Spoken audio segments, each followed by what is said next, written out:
12월 17일 대림절 세 번째 주일을 맞이하여 예배의 자리에 오신 여러분을 주님의 이름으로 환영하며 축복합니다.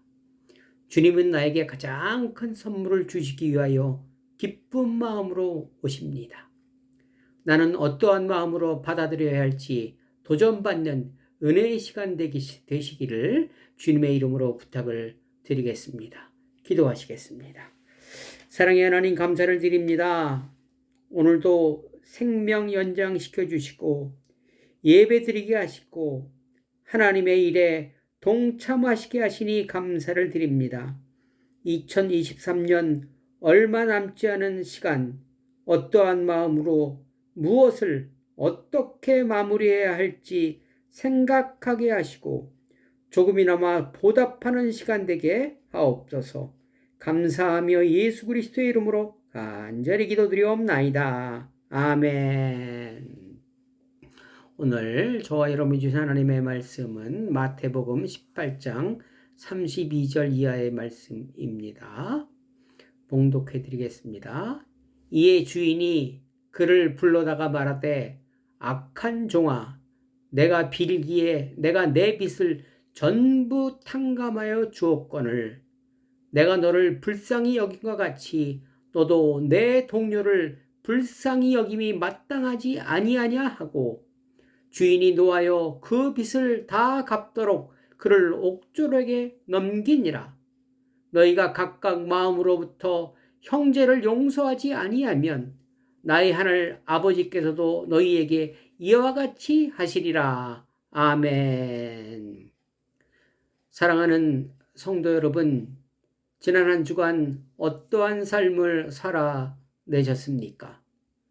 허락하신 한 주간 어떠한 삶을 살아내실 계획이십니까? 주님께서는 저와 여러분에게 요구하는 것이 있고 우리는 그 요구에 화답하는 삶을 살아가는 것이 우리의 본분입니다. 요구하신 이유는 저와 여러분의 행복을 위함이라고 하셨습니다. 도저히 이해되지 않으나 보이는 것으로 보이지 않는 것을 살아내야 하는 의무가 저와 여러분에게 있는 것입니다. 지금을 연말연시라고 하지요. 이 시기에 이웃과 함께 선물을 주고받습니다. 선물을 주는 이유는 기독교 문화의 영향이지요.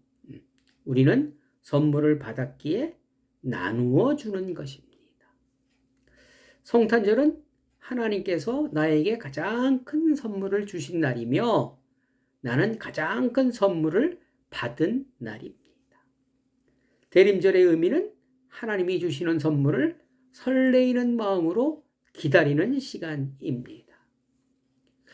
하나님의 선물의 가치를 아는 사람일수록 이 대림절의 의미는 남다를 것입니다. 선물에는 가격 차이가 있고 종류도 다양합니다. 그리고 상대가 누구냐에 따라서 선물의 값어치가 달라지기도 합니다. 은사나 또 친구, 후배 이렇게 달라질 수 있지요. 근데 어떤 선물이든지 공통점이 있습니다. 그 공통점은 희생이 필요하다는 것입니다. 선물값을 치루어야 선물을 준비할 수 있고 또 나누어 줄 수 있다는 것입니다. 내 희생이 전제될 때 나눌 수 있는 선물을 얻을 수 있다는 것입니다. 하나님도 우리에게 선물을 주시기 위해 값을 치르셔야 했습니다. 그 값은 예수 그리스도입니다. 당신의 아들을 값으로 치루어 구원과 생명의 선물을 준비하셨고 우리에게 주셨습니다. 그러므로 저와 여러분은 구원의 생명을 받았고 받았기에 영생을 얻을 수 있었던 것입니다. 구원과 생명을 주시기 위해 나에게 주시기 위해 치르신 예수 그리스도의 가치는 얼마일까요? 본문에서는 1만 달란트라 말씀하고 계십니다. 오늘 본문에 달란트와 데나리온이 나오죠. 1데나리온은 성인 한 사람의 품삯입니다. 쉽게 따져서 한 10만 원 정도 환산하면 될 것입니다. 그러면 한 달란트는 얼마일까요? 약 6천 데나리온입니다. 그러니까 한 6억 정도 되지요. 우리들의 20년 연봉입니다. 그러면 1만 달란트는 얼마일까요? 1만 달란트는 6조입니다. 6조. 여러분, 6조가 얼만큼 될까요? 상상이 가지 않으실 것입니다. 워낙 큰 돈이기 때문에 그렇습니다. 여러분은 한 달에 용돈을 얼마를 사용하십니까? 또 얼마를 사용하고 싶으십니까? 제가 여러분의 용돈을 좀 드리겠습니다. 이 6조란 돈은 여러분 하루에 2억 원씩 쓰십시오. 그것도 매일 쓰셔야 됩니다. 매일 82년 써야 6조라는 돈을 다 쓰실 수 있습니다. 그렇게 하실 수 있겠어요? 예수 그리스도의 가치가 6조라는 의미는 무한 가치, 도저히 따질래야 따질 수 없는 가치를 이야기하고 있습니다. 이 돈은, 이 가치는 개인이 감당할 수 없는 선물입니다. 우리에게, 저와 여러분에게 그렇게 큰 선물을 주신 것입니다. 우리는 하나님께 그래서 일반 달란트를 빚진 자라고 말씀하십니다. 오늘 본문은 빚진 자로서 어떠한 삶을 살아갈 것인지, 그 방법은 무엇인지 설명하고 있습니다. 35절 이하의 말씀을 보니까 너희가 각각 마음으로부터 형제를 용서하지 아니하면 나의 하늘 아버지께서도 너에게 이와 같이 하시리라. 우리는, 저와 여러분은 가장 많이 탕감받고 용서받았기에 당연히 용서하는 삶을 살아야 한다고 말씀하고 있는 것입니다. 하나님이 주신 은혜를 간접적으로 비유하고 있는 말씀이기도 하지요. 여러분, 그리스도인의 정체성은 무엇입니까? 보통 그리스도의 향기, 편지 또는 빚진 자 이렇게 나타냅니다.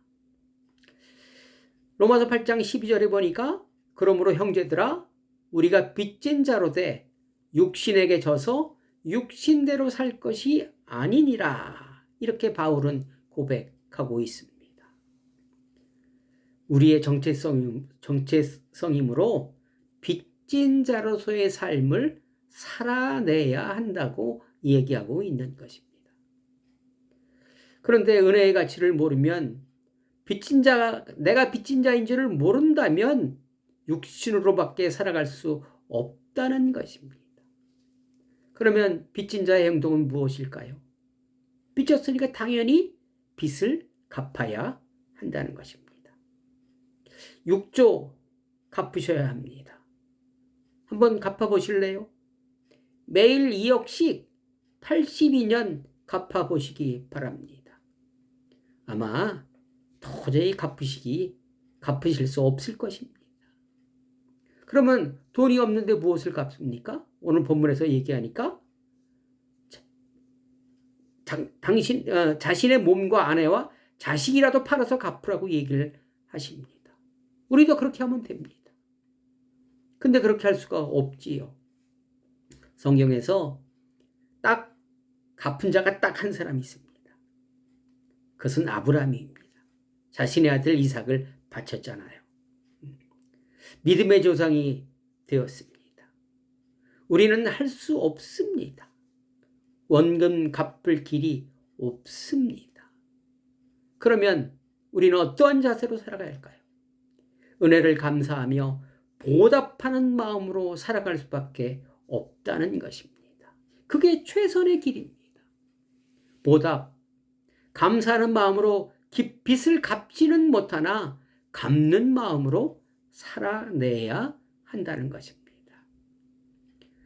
살전 3장 9절 우리가 우리 하나님 앞에서 너희로 말미암아 모든 기쁨으로 기뻐하니 너희를 위하여 능히 어떠한 감사로 하나님께 보답할까? 시편 무엇으로 하나님께 보답할꼬? 갚을 수 없기에 보답하는 마음으로 평생을 살아가는 것이며 그것은 어떠한 자세일까요?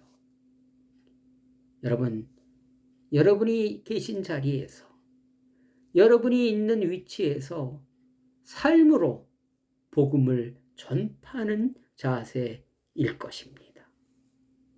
로마서 1장 14절 이하에 보니까 헬라인이나 야만인이나 지혜 있는 자나 어리석은 자에게 다 내가 빚진 자라. 그러므로 나는 할 수 있는 대로 로마에 있는 너희에게도 복음 전하기를 원하노라. 이렇게 사도 바울이 고백을 합니다. 여러분, 복음이 뭡니까?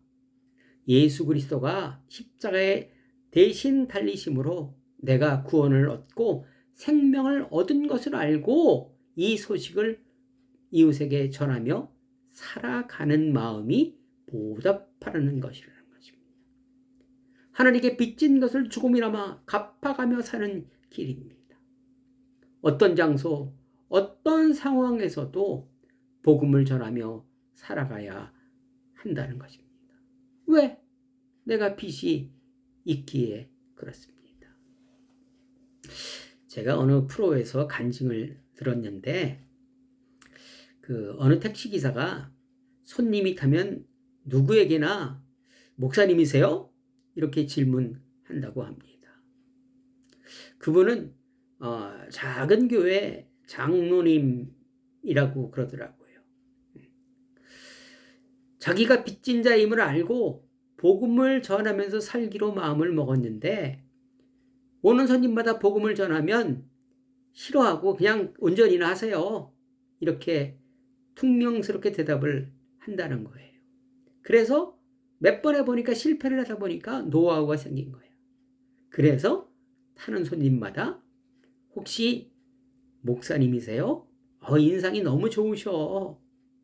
또 여자분에게는 아유, 인상이 너무 고우시네. 얼굴이 너무 고우셔. 혹 권사님이세요? 이렇게 질문한다는 거예요.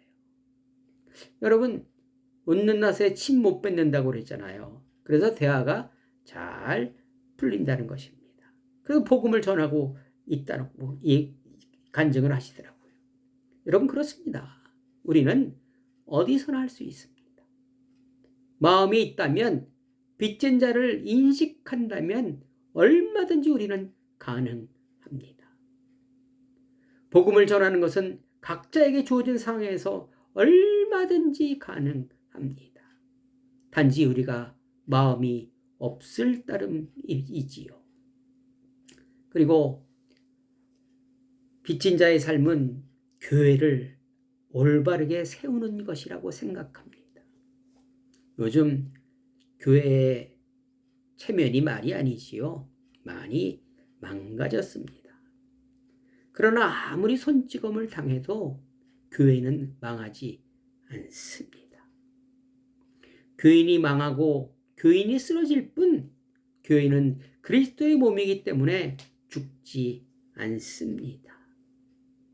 망가진 그리스도인들 때문에 저와 여러분들 때문에 그렇게 보일 뿐이지 교회는 여전히 이 땅의 소망이고 유일한 희망이기도 합니다. 우리가 그것을 가리고 있을 뿐입니다. 고린도서 1장 24절 이하의 말씀을 보니까 나는 이제 너희를 위하여 받는 괴로움을 기뻐하고 그리스도의 남은 고난을 그리스도의 몸된 교회를 위하여 내 육체에 채우노라. 25절 내가 교회의 일꾼 된 것은 하나님이 너희를 위하여 내게 주신 직분을 따라 하나님의 말씀을 이루려 함이라. 아주 바울의 기가 막힌 고백입니다. 십자가에서 그리스도의 몸이 많이 망가졌습니다. 내가 망가뜨린 것입니다. 그 만신창이 된 몸을 끌어안고 회복하기 위해 바울은 지금 몸부림치고 있는 것입니다. 흘린 피를 닦아주고 살을 붙이고 상처를 싸매는 것. 이것이 교회를 세우는 것입니다. 내 이익을 위하여 예수의 몸에 상처 냈고 교회를 사랑하는 대신 사용했고 지극히 작은 자를 이용하고 있었기에 이웃을 수단으로 생각하고 있었기에 교회가 어려워진 것이기에 우리는 결자해지해야 할 의무가 있는 것입니다. 그리고 용서하는 것입니다. 1만 달란트 빚진 자를 용서한 것처럼 나에게 100데나리온 빚진 자를 용서하는 일입니다. 그러나 요새 내 허물을 용서받는 것은 당연한 것이라 생각하면서 내가 용서하는 일은 선택이 되어 용서하지 못하고 살아가고 있지는 않은지 생각해 보아야 합니다. 용서 결코 쉽지 않기에 고난이기도 합니다. 그러나 용서는 선택이 아닌 오늘 본문에서처럼 필수라는 것입니다. 교회의 모든 일은 그리스도의 몸을 세우는 일이라고 합니다. 12월이 되면 각 교회에서 봉사자 구하기가 갈수록 힘들어진다고 합니다. 교사, 성가대, 특히 식당, 또 차량 봉사 등등 일꾼이 없다고 합니다. 이런 상황에서 여러분에게 만일 봉사의 요구가 들어오면 그것은 빚 독촉장이라고 생각하셔야 합니다. 하나님께서 나에게 빚 갚으라 요구하시는 것입니다. 빚진 자가 해야 할 일, 보답하며 살아가는 것, 복음을 전하는 일, 이웃을 용서하고 용납하며 교회를 세우는 일꾼이 되어야 한다는 것입니다. 안 하신다면 그 독촉장을 모른 척 하신다면 하루 2억씩 갚아내십시오. 갚아야 합니다. 왜? 빚졌기 때문에. 알렌 크라이더 교수님이 계시죠. 우리나라에도 오셔서 강의도 많이 하셨습니다. 특히 한국교회를 강하게 질타하셨지요. 그 책 초대교회에 답이 있다 라는 책이 있습니다. 그분은 이렇게 주장합니다. 저는 이 말에 참 많이 은혜를 많이 받았습니다. 초대교회는 현대교회가 종종 그러하듯이 사람들의 이목을 끄는 예배를 드렸기 때문에 성장한 것이 아니라 당시의 그리스도인들이 매력이 있었기 때문에 성장하였다라고 얘기합니다. 초대교회 교인들은 범법자였다고 합니다. 왜? 모이지 못하게 했는데 모였으니 범법자라는 거예요. 그들에게는 많은 매력이 있었다고 합니다.